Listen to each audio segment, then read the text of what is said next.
Olá para vocês. Muito bem, a nossa proposta hoje aqui é falar brevemente sobre como é que vai aparecendo no cenário das ciências aquilo que se convencionou chamar como terceira força em psicologia, né? E que nasce aí dos movimentos humanistas, né? A gente pode tomar o humanismo como um movimento que não tem uma origem na psicologia. O movimento humanista ele remonta ao século XVI, né, a um momento aí na transição entre o século XV e o século XVI, quando a gente está vivendo na Europa o chamado Renascimento.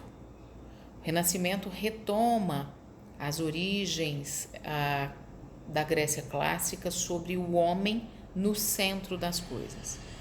Então vamos pensar que do ponto de vista histórico a gente tem uma substituição gradativa do que se chamava teocentrismo, das explicações centralizadas em torno da ideia de um Deus que podia explicar tudo, um Deus que podia dizer sobre o seu destino, um Deus que se suplantava, que estava acima da ciência.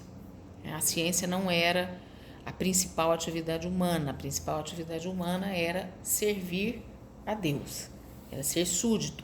E aí a gente tinha toda uma estrutura teocêntrica montada em torno dos governos, da ideia de um Estado centralizado na figura do monarca, que era o escolhido de Deus, o ungido. E junto ao monarca figurava então o clero, que era o porta-voz de Deus. Então, o clero falava em nome de Deus e o monarca era o próprio escolhido de Deus.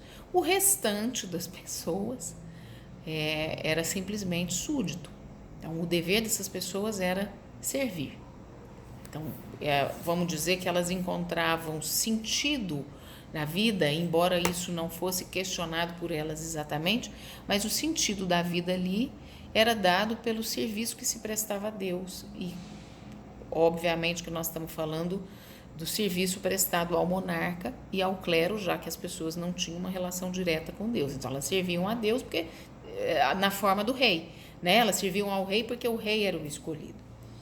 Então, nós estamos num momento em que este sistema entra em crise e que a gente começa a ter, pela via do mercantilismo, uma nova classe despontante.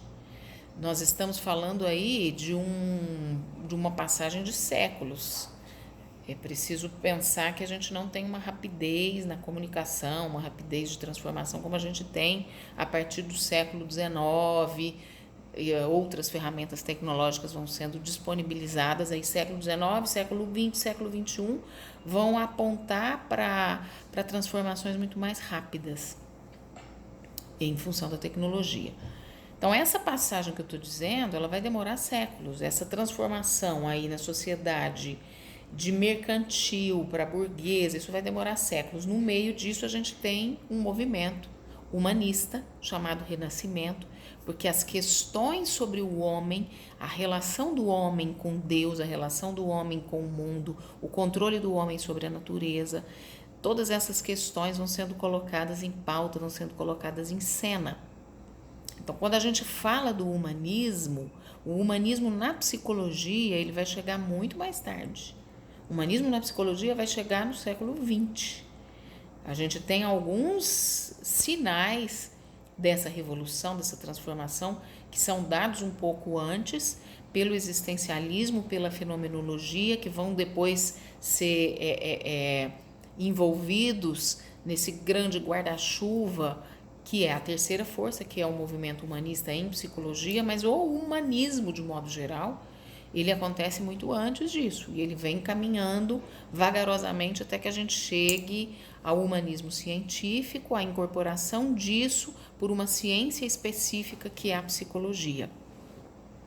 Então, até que isso se agregue ou que vá se conjuminar naquilo que a gente chama de terceira força, nós temos uma longa trajetória e por isso eu estou dizendo da importância de se falar do renascimento e da colocação desse homem de novo no protagonismo da história, porque até então a gente tinha uma explicação de tudo pela via divina. né? Era Deus que podia explicar um monte de coisas, inclusive a sua condição desfavorecida na sociedade. Por que você é pobre? Porque Deus quis. Porque existe uma ordem natural e você, nessa ordem natural definida por Deus, representa aí a parte desprivilegiada. Então, contra isso não se lutava. E é interessante a gente pensar, né, que hoje, no discurso neoliberalista, você tem uma retomada disso que foi questionado no século XV. Você tem uma retomada dessa ideia de que existe uma ordem natural na pobreza e que é natural ter pobres. E a hierarquia do mundo é assim, a sociedade se constitui dessa maneira porque sim. Então vejam que aquilo que a gente questionou no século XV, a proposta neoliberalista, meritocrata e etc., que se estrutura agora no século XXI, vem retomar essa história de que pobres sempre vão existir porque a sociedade precisa deles. Essa é uma falácia, uma naturalização já discutida em outros momentos históricos e que agora a gente retoma, especialmente aqui no Ocidente, e a gente vê isso no Brasil. Então, a ideia de uma terceira força baseada no movimento humanista vai voltar séculos atrás. E para a gente entender que o humanismo ele vai se redesenhando à medida em que o tempo passa e ele vai desembocar lá na psicologia em função de várias discussões sobre a ciência psicológica ou as ciências psi não darem conta de explicar a complexidade do fenômeno humano a partir de determinismos. E aí, principalmente, a terceira força vai se rebelar contra os dois grandes determinismos dentro da psicologia da época. O determinismo do comportamento, e aí encabeçado pela ciência behaviorista, pelo behaviorismo, né, que vai dizer que o sujeito é fruto do meio. Então, quem determina o que você é o meio. E aí, gente, óbvio, estamos falando aqui quando eu falar de behaviorismo e de psicanálise, vamos fazer uma leitura disso conforme a época. Então, estamos falando de um behaviorismo nascido no século XIX, de uma psicanálise nascida no século XIX, uma transição disso para o século XX, tanto na psicanálise quanto no behaviorismo, e uma outra força se contradizendo ou se contrapondo, né, se apresentando de forma contrária a essas duas grandes correntes para explicar os fenômenos psíquicos. Por que eu estou fazendo essa marcação temporal? Porque a psicanálise que a gente tem hoje, o behaviorismo que a gente tem hoje, não são os mesmos do século XIX para o XX. Então, podemos dizer hoje que tanto a psicanálise quanto o behaviorismo, em função da revisão que fizeram nos seus próprios fundamentos, já não defendem mais um determinismo como acontecia na época em que a terceira força surge. Tá? Isso é importante para a gente dizer, mas a psicanálise não é assim, o behaviorismo não é assim. Porque já houve algumas revisões dessas práticas. Mas no momento em que a terceira força se organiza, ela está se contrapondo a um behaviorismo e a uma psicanálise que naquele momento se apresentavam como deterministas de alguma maneira. Então, essas mudanças aconteceram talvez mesmo em função de uma outra lógica, de uma outra apresentação, de uma outra proposta que vem a reboque da própria terceira força, né? E da interdisciplinaridade que começou a ser defendida dentro da psicologia como algo absolutamente necessário.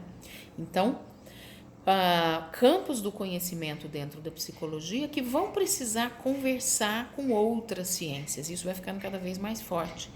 Por causa disso é que as revisões são bem profundas. Então, quando a gente fala em terceira força, nós estamos falando de algo que aparece no campo da psicologia, na esteira de um movimento muito mais amplo que se dá nas artes, na filosofia, na ciência, e que começa no Renascimento. Então, ao chegar na psicologia, muitas transformações filosóficas, epistemológicas já existiam e foram incorporadas, foram trazidas à tona pela chamada terceira força.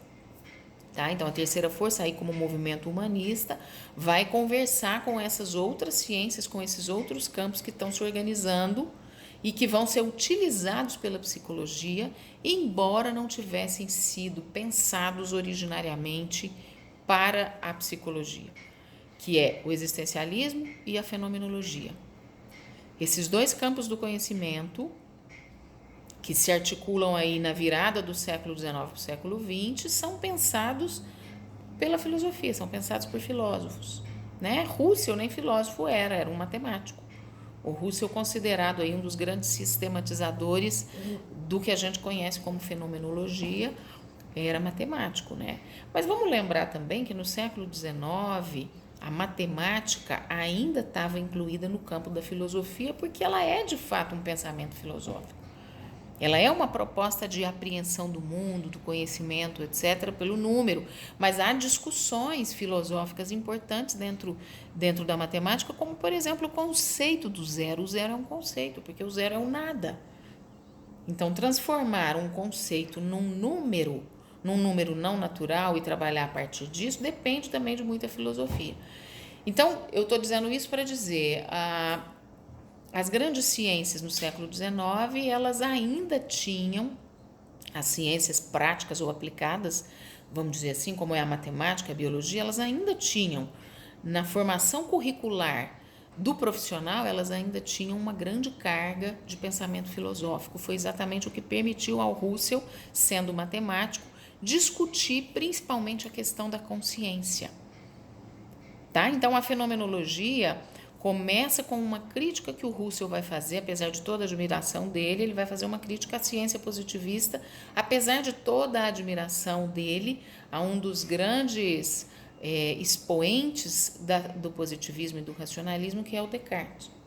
Tá? E a mesma coisa vai acontecer no existencialismo. O existencialismo também é pensado filosoficamente, não psicologicamente, uma questão que o Kierkegaard vai colocar, e principalmente ele, vai colocar uma questão a partir da angústia que nos mobiliza. Isso depois vai ser trabalhado por outros existencialistas de forma mais enfatizada.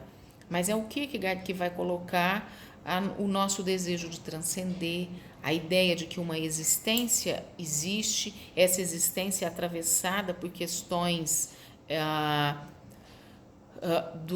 da deparação do sujeito com um abismo da angústia. Então, o Kierkegaard, inclusive, vai dizer que cada vez que a gente salta para um novo estágio da nossa existência, isso acontece porque a gente está diante de uma grande angústia.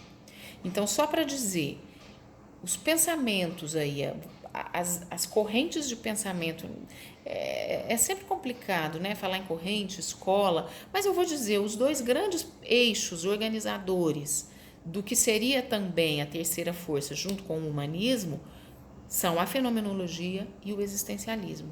Então, do ponto de vista filosófico, nós temos uma sustentação da terceira força nesse tripé: existencialismo, fenomenologia e humanismo, com a diferença de que o humanismo, aí trazido pelo Maslow e pelo Carl Rogers, trazido ao cenário por esses teóricos, aí eles já são pensados, né?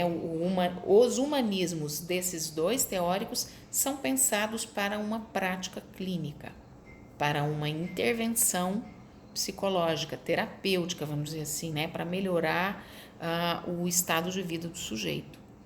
Então, de novo, fenomenologia e existencialismo são pensados filosoficamente e vão se juntar ao humanismo pensado psicologicamente pelo Rogers e pelo Maslow para formar esse tripé filosófico que sustenta a chamada terceira força.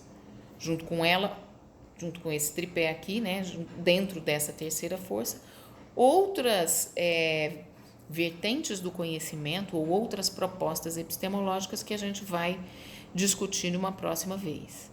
Tá bem? Obrigada, beijo.